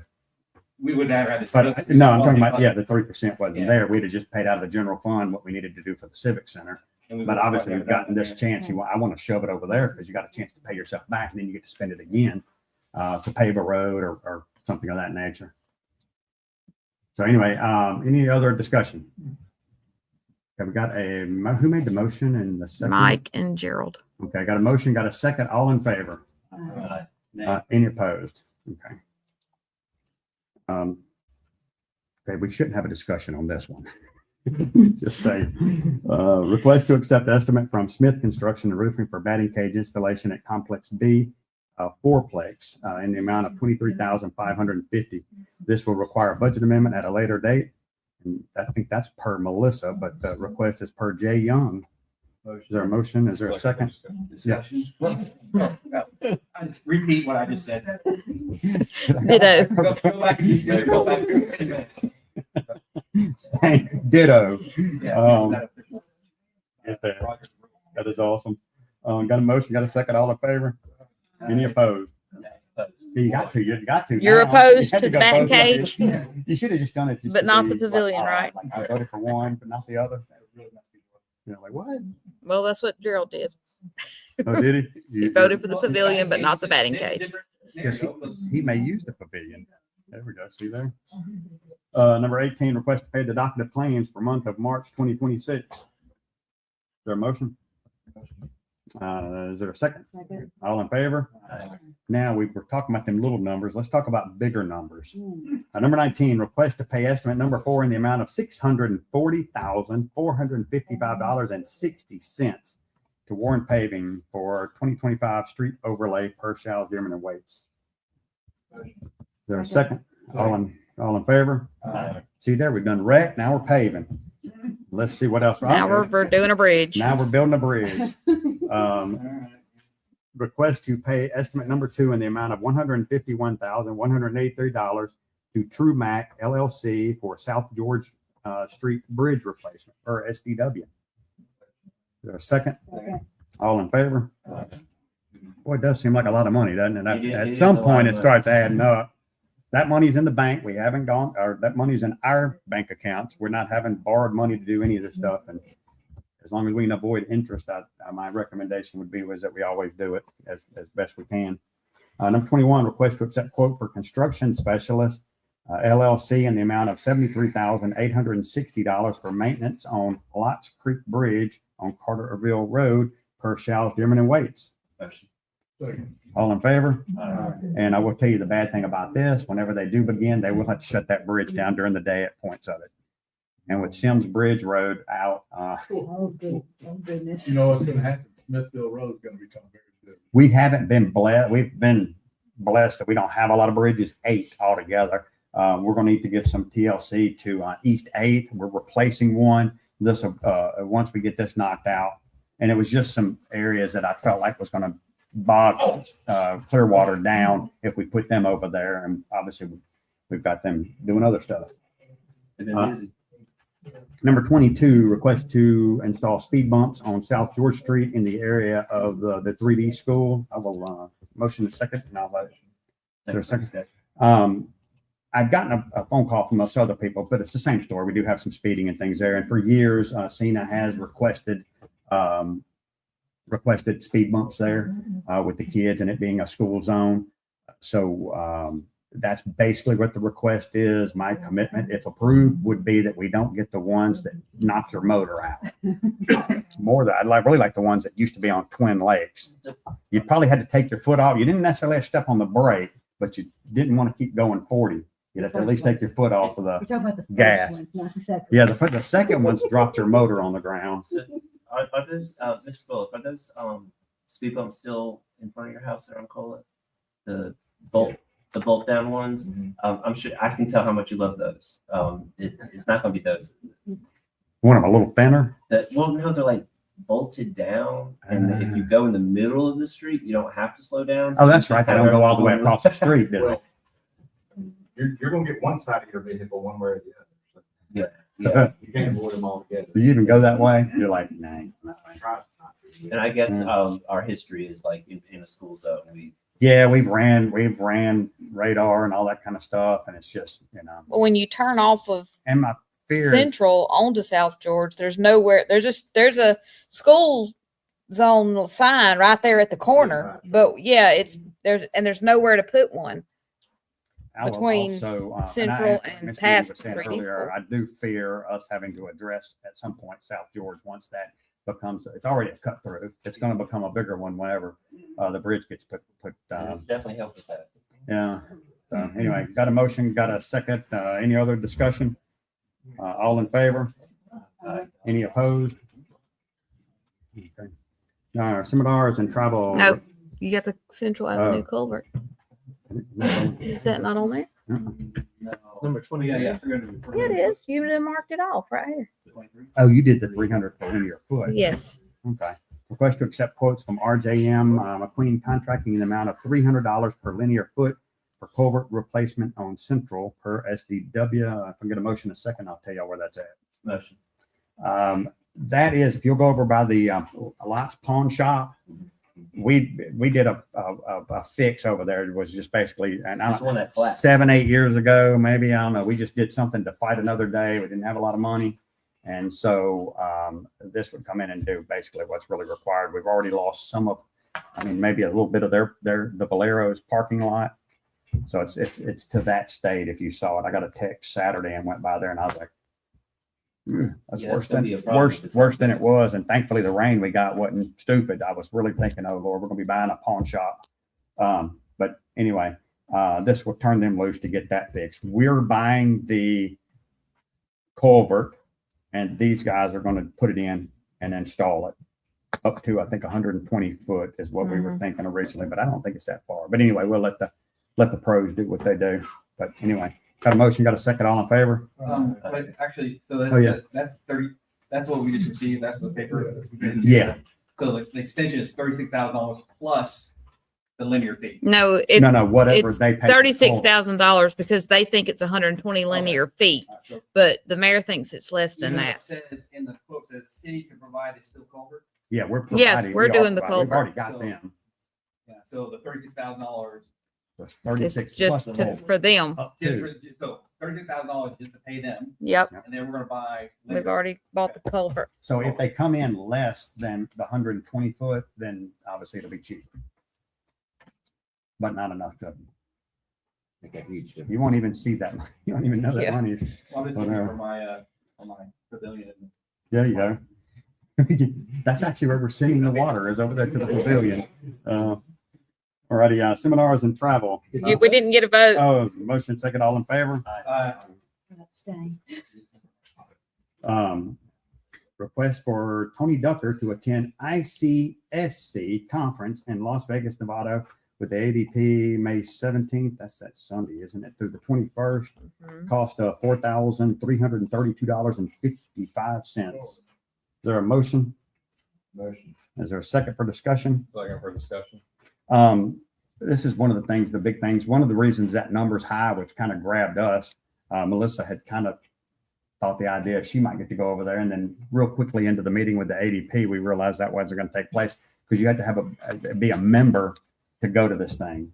So you can either be a non-member, and the fee is something like $2,200, or if you become a member, you'd be $1,100, and the $1,100 is good for 3 years. So that's one of the reasons that number goes up. I am going to get with the ADP as well. And we've already given them here's kind of a types of businesses we would like to see. And I guess I'll go over there and see what it's all about when it's all said and done. And maybe you'll be able to take our new economic policy. As they- Well, that's one of the things they do. And a lot of times I just tell y'all and anybody that's listening on YouTube, most of the time these big developers are going to be talking to the landowner before we even hear about it. But I'll put the name Pedal in front of people that normally don't, and they'll probably ask about incentives. They'll ask vacant land, where's some available land at, sewer, water, that kind of stuff. So anyway, we'll go over there, and I'm told that in some cases, those people are real brutal and very blunt about how, like, we're not coming. Yeah. So Good. anyway, good. Move on to the next person. So anyway, Take a little bit of the heat off of the mayor. I we pushed really hard for. and I didn't really want to go, but I've met with some realtors lately, and I thought it's probably time. Just some of the stuff that's brewing out there. I don't know specifics, so I'm not holding nothing back from y'all, but some of the conversations that I've been having just makes me think that we've got some good stuff, some good things coming. We need a shoe to drop. But anyway, I think a lot of people do that. Like I said, Lake's been pushing for us, but it's also, Tony, like you said, we had to play with the big team here. Yeah. And like, if we all stay here, wait for them to come to us. We used to send the chamber person. We used to pay for half of it. They used to go out there every year. But obviously it's a different game back 20 years ago. So you're our best representative Yeah. here. You're gonna sell, Thank you. if we're gonna sell pedal. Yeah. You know, you're. I told him he's Yeah. the salesman. He can go. That's right. Thank y'all. All right. I've got a motion, got a second. All in favor? Aye. Number 25, request for Tyler Roberts and Lecarius Johnson to attend Advanced Patrol Techniques Training in Biloxi, the 28th and the 29th of this month. Cost $246.32. Is there a second? All in favor? Oh, the last page, the one I was looking for. 26, request for Amy Heath to attend COAA Annual Education Conference in Orange Beach, Alabama, May 7th through the 8th. Cost $136. Is there a motion? All in favor? Boy, that's kind of a bummer. It's only like a day. Mm-hmm. 27, request for Matthew Hyatt to attend 2026 Mississippi Association of Chiefs of Police Conference in Biloxi, Mississippi, June 16th through the 19th. Total cost $1,286.96. Is there a motion? Second. All in favor? Orders and ordinances, 28, request to begin review period for ordinance 2026, amending the building, plumbing, electrical, gas, fire prevention, mechanical, and property maintenance codes for the city of Petal. Second for discussion. Yeah. I have one big ask. I believe that we should have an ordinance that says in an 80 flood zone, there will be a culvert under any driveway. I would really like to see that. I've had over 12 homes built in the last couple of years. No culvert. I wonder what specifically, I guess that's where we need to find it in these ordinances. There is none. Oh, it doesn't say it at all. The ordinance just says that, Oh, okay. that the city will provide one free cost. I'll and ask because I install don't it. know that we couldn't add that, or it might be a But- separate. Just so you understand what's going on, I talked Yeah. to the developers. Yeah. And they said that they just don't want to wait 2 or 3 hours for it to show up. And so they Oh, just yeah, don't I can put it in. imagine. Yeah. And so I would. Or like it something- shows up and gets stolen and. No. We install it. Like they put it in for us. Oh, that's Like, right. Yeah. I'm And they thinking just about don't want to some wait 2 or 3 other hours towns where you pay for the whole enchilada to pull with it. You drop it off, they'll install it. because they don't want to wait. Yeah, we made that deal with Mr. Fairley. We didn't have an ordinance that Yeah. kind of backs that. But Yeah. that was his request. There to are work with possibly us. some other things we need to look at. Obviously, they don't take away code, they add. Mhm. So Yeah. you thought 2018 was tough to build in. This probably is going to be a little tougher, but we'll say, we'll look at it. I think we've taken some things out of it. Yeah. I forgot what it was And reverted back to some. and just said, okay, we'll And a take lot all of of it it's just except updating to bring that. it But up. in general, especially when it comes to a fire rating, we don't need to get too wacky with it, but I don't think we ever have. But there are some common sense things we can add or take away. Yeah, I think That doesn't would hurt be a the really good- spirit of what we're trying to do.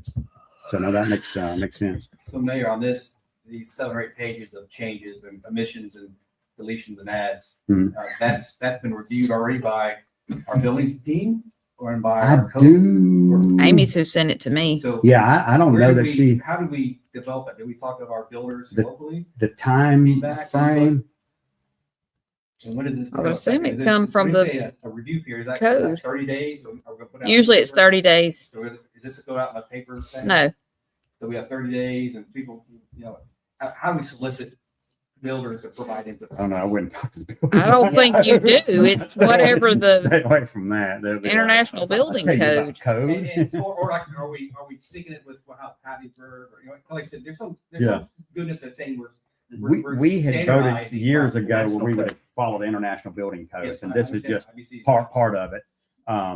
Yeah. But And I- yeah, typically it's 30 days. So I assume this will be back on here for final approval. Just an example. But yeah, you can talk Water to some fountains builders are and no just longer say, a requirement. The after code. Because we put the fillers in, or plus there's, I went through some of it, like I said, just trying to navigate through theirs. I mean, again, there's some things that it makes sense, and some, I guess I'll follow up with Amy, she's not here tonight, so. Yeah, I was hoping to talk about that one with her. Again, yeah, because there may be something we want to, or if you catch a builder that says, I'm specifically having trouble with X, then you can come in here and say, okay, this is why we're doing. that's it. silly, let's get rid of it or add it. So it's 30, so we're looking at 30 days. So it'll I be guess it on would be first the- of May, first meeting in May. For So if I wanted to Can't be get my 30 ordinance days. added to this list, Tony, what would I need? Well, I mean, I don't know if I would it's talk exactly with 30 Amy. days. I think she sounds pretty agreeable to it. I'll come talk to you, I guess. Maybe it's 28.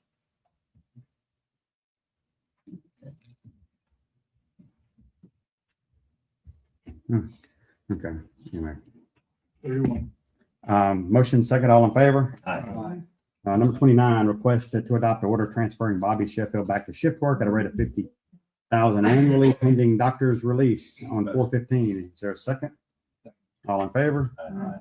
We've done 30. Number 31, request to adopt an order designating Wayne Bounds as interim sergeant at a rate of 24.27 per hour effective April 8th until Sergeant Creel returns from light duty. Motion is second. All in favor?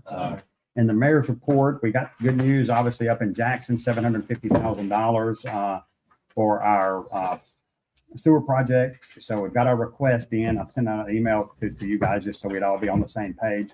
And I now need to seek the need for an executive session. Is there a motion? Mayor, I believe public comment got missed at the. Oh, does anybody need to talk? Who?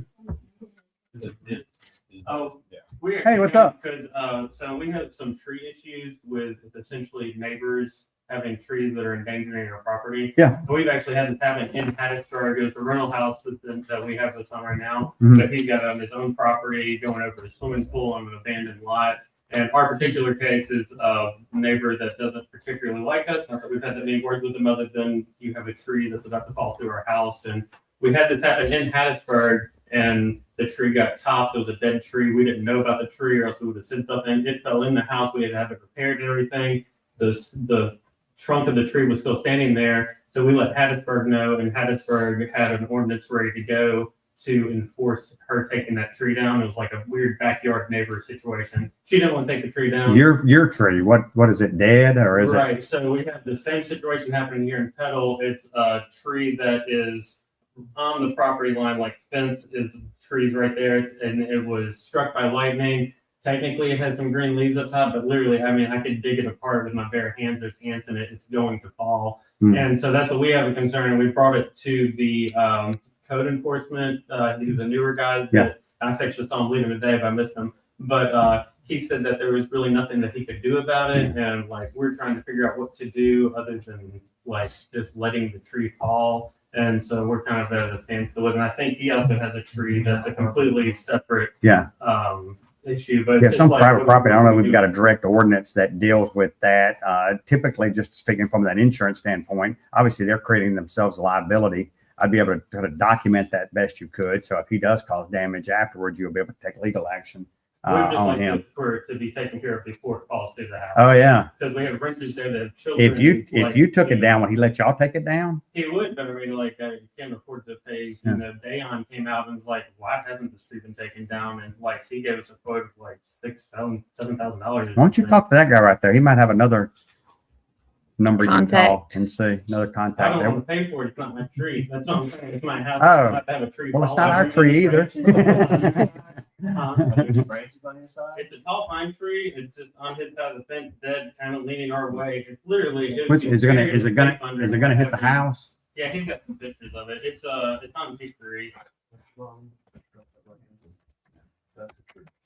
And we talked to them about it, and like, What's the address of your house? And it's next door. It's at the end of the cul-de-sac. The next door property. I forget the address, but it's not one down. You're 101 Hickory. We're 101.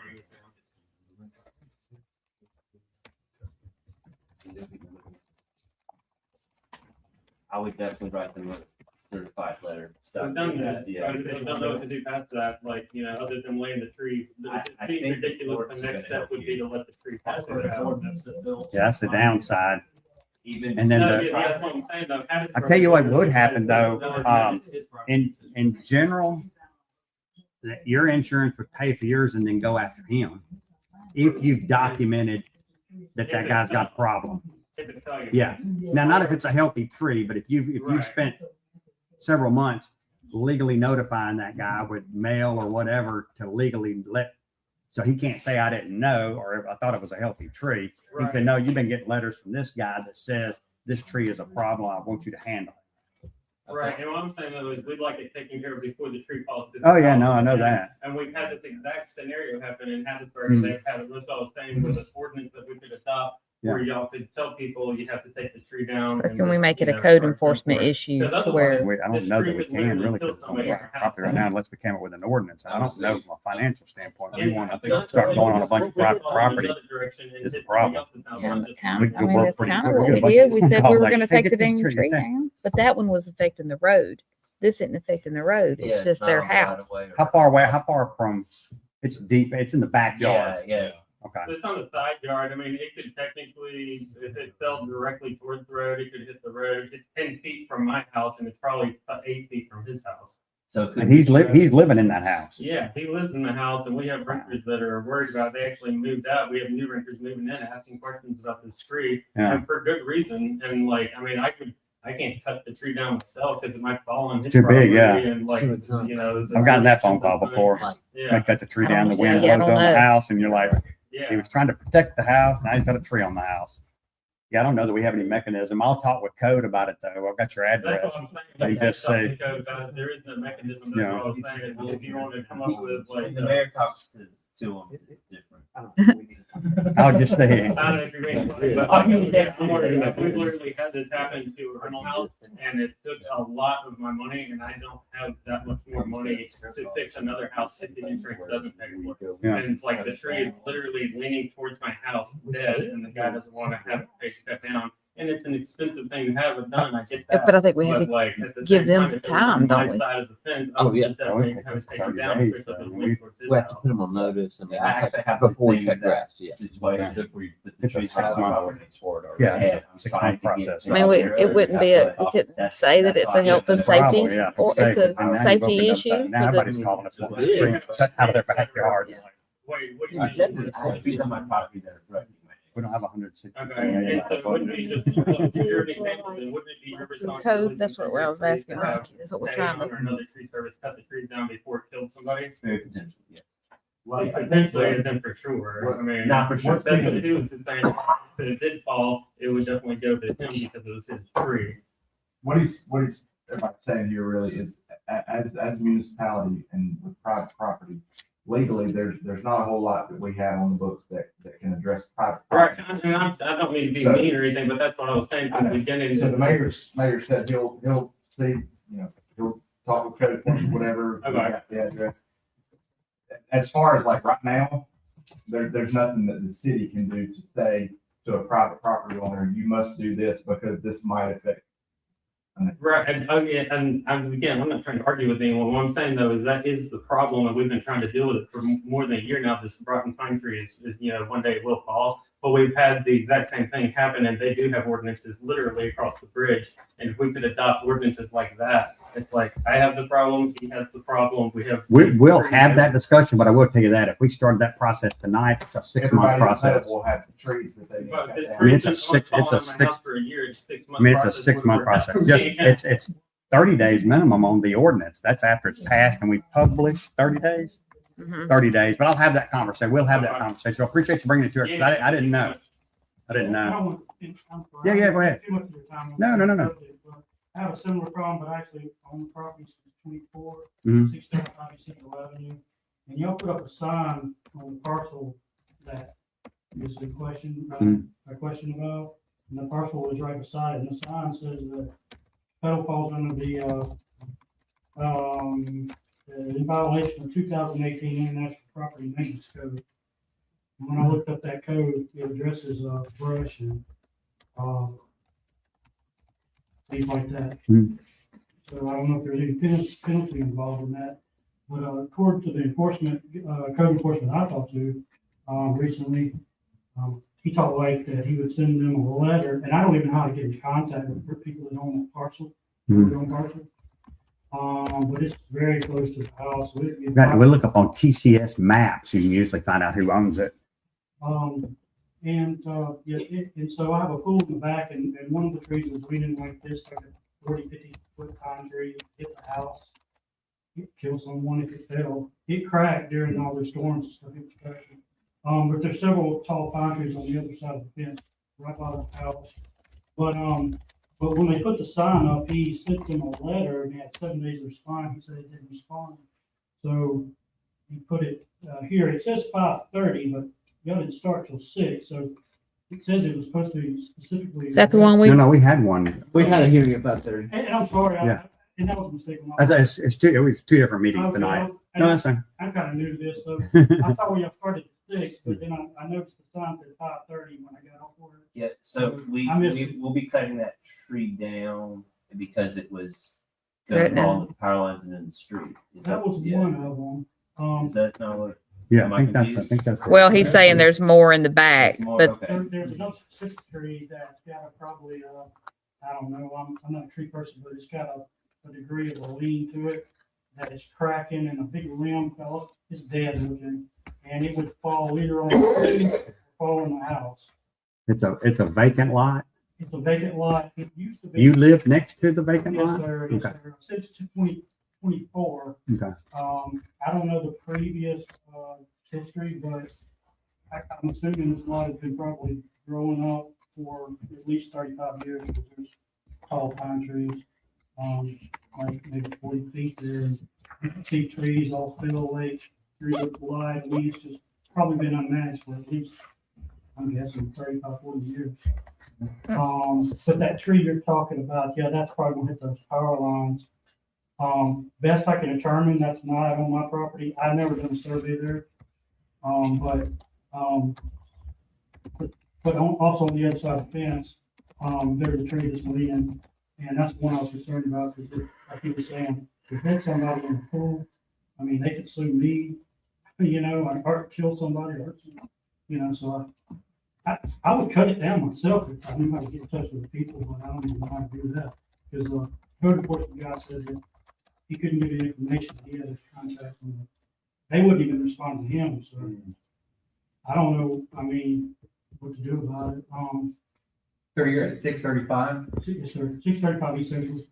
And, of course, y'all are probably more familiar with Code Line, but if you look at this wooded area here, it's just right beside the side of the house. There's nothing I can really, and it's wild animal lane, it's here, in there, and they come out and stuff dies, but I was worried about a fire issue, maybe, if they ever called a fire, how. Well, 3 years ago, we had the pine beetle came through and hit a lot of pines got hit hard here in Petal. So that's what there's a lot of pines there right now. We're about 3 years past. Yeah. That's when they're all basically hitting that where they are now dead, and they're deadfall. So that's what's causing this. Yes, sir. They're just dead, and there's vines this big around right around it.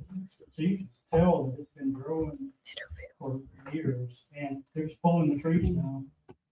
So I just thought I would address it with code enforcement. I didn't know what you could do about it.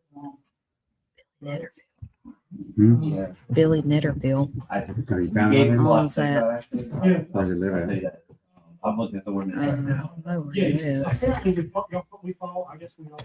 201 8th Avenue. 2018 International Building. Well, that's building code.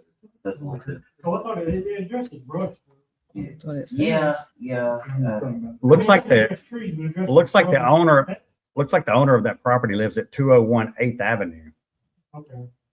Well, which 8th? Is it west They or don't, east? it didn't say. It didn't say east or west, so. A Netterville is the last name. Apparently, according to the code enforcement officer, he mentioned that they didn't respond to the letter, so I don't know if they're just not Once we interested. got it back. I wouldn't mind. I don't know. I would probably pay to cut the tree if I could just lay it down there. I don't really want to pick it up or anything. If they didn't mind on that, just for safety, but as far as the brush, that's a whole nother issue y'all would probably have to talk about, because me personally, I'm not a fire person, but it kind of looks like a gift fire hazard. If it were mine, I would cut it. Being so close to the house. Cool. I appreciate y'all coming, guys. Yeah, thanks for Some that. stuff for us to chew on for sure. Sure. All righty. Is there a motion to see a need for an executive session? Motion. Second.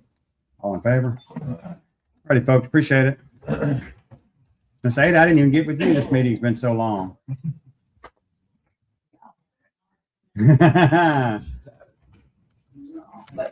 Yeah, you gonna stick around, Chief? This will be 5 minutes. Hey, I hear you coming. I'm gonna come and tell you this stuff. Here's coming. I saw one there where that school want y'all to put some things down there, and y'all told me I wanted the same thing on Springfield Road, and I was told you couldn't do that. well, it's not in front of a school. But that's at the front of it, that's a house, that's a street where we live on, and cars come through there Springfield, flying. dude. They come through there Gee. flying, and you Could we can't. give Springfield some love? There you go. I drive that road every day. Now, you better not get a ticket, or we're not gonna help you out at all. Hell, you don't get it. I got behind her the other day, she got. You were behind. I didn't know I'm still that. live. I'm still live. Yeah, we got. I didn't know you were behind me the other day. I don't speed. I drive